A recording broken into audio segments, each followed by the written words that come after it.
بسم اللہ الرحمن الرحیم۔ السلام علیکم ورحمۃ اللہ وبرکاتہ۔ عابد راضی چینل کی طرف سے آج میں اپنے دوستوں کو رسول اللہ صلی اللہ علیہ وآلہ وسلم کا ایک فرمان بتاؤں گا۔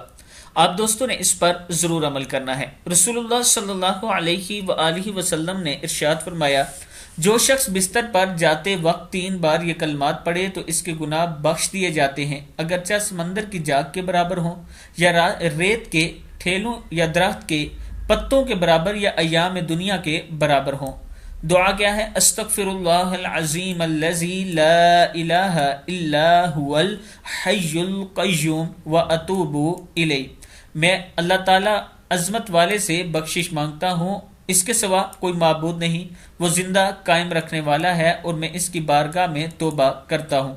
میں اپنے دوستوں سے گزارش کروں گا کہ آپ دوستوں نے اس پر ضرور عمل کرنا ہے اور اس ویڈیو کو آپ دوستوں نے آگے ضرور شیئر کرنا ہے۔ السلام علیکم ورحمۃ اللہ وبرکاتہ۔